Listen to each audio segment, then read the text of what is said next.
বন্ধুরা, question answer সিরিজের নতুন আরেকটি পর্বে তোমাদের সবাইকে স্বাগত জানাই। তো চলো, আজকের কোশ্চেনগুলো কিন্তু কালকে যে আমাদের ভারত ম্যাচ জিতেছে সেই ভারতকে নিয়ে এবং এই ম্যাচকে নিয়ে জাস্ট তিনটে কোশ্চেন। অন্যদিন আমরা যেরকম 5টা কোশ্চেন করি, আজকে কিন্তু জাস্ট 3টে কোশ্চেন থাকবে। তো চলো আমরা কোশ্চেনগুলোর অ্যান্সারগুলো বা কোশ্চেনগুলো কি কি আছে সেগুলো সবকটি এই ভিডিওতে দেখতে পাবো।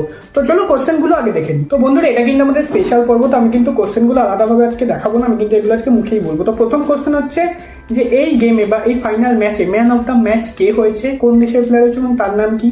দ্বিতীয় কোশ্চেন হচ্ছে নিউজিল্যান্ডের সব থেকে বেশি রান কোন প্লেয়ার করেছে, নিউজিল্যান্ডের, আমাদের ভারতবর্ষে না, নিউজিল্যান্ডের কোন প্লেয়ার সব থেকে বেশি রান করেছে। এবং থার্ড কোশ্চেন হচ্ছে ভারতকে নিউজিল্যান্ড কত রান টার্গেট দিয়েছিল এবং ভারত কত রানে উইন হয়েছে এই ম্যাচ।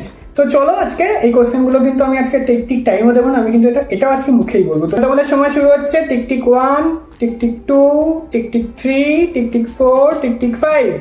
তো first question, man of the match কে? ম্যান অফ দ্য ম্যাচ আমাদের captain Rohit Sharma. Man of the match, কালকের ম্যান অফ দ্য ম্যাচ আমাদের ক্যাপ্টেন রোহিত শর্মা।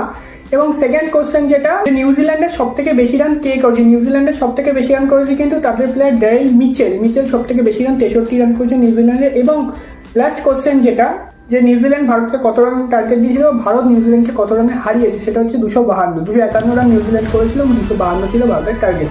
তো যারা যারা খেলাটা দেখেছিলে কালকে, তারা আশা করি সবাই অ্যান্সার দিতে পারো বা অ্যান্সার জানো। তো আরেকবার বলো লেহরা দো জয় হিন্দ। কালকে আমাদের দেশ জিতেছে সেই খুশিতে ভিডিও, এবং এটা কিন্তু একটি স্পেশাল পর্ব। ভারত জিতেছে এই খুশি কিন্তু 140 কোটি ভারতবাসীর প্রত্যেকের, এবং ভারতের পার্শ্ববর্তী সমস্ত দেশের মানুষটি কিন্তু এই আনন্দ তারা উদযাপন করছে। তো বন্ধুরা, এটা কিন্তু আজকে একটা স্পেশাল কোশ্চেন আনসার সিরিজের মধ্যে এটা কিন্তু আজকে স্পেশাল বলবো, এবং আশা করি তোমাদের সকলেরই গল্পটা ভালো লেগেছে। তো এর পেছনে কিন্তু তোমরা সিন দেখতে পাচ্ছ, যে সিনগুলো ভারতের বিজয়ের বা ভারতের জয়ের সিন। তো জয় হিন্দ, বন্দে মাতরম।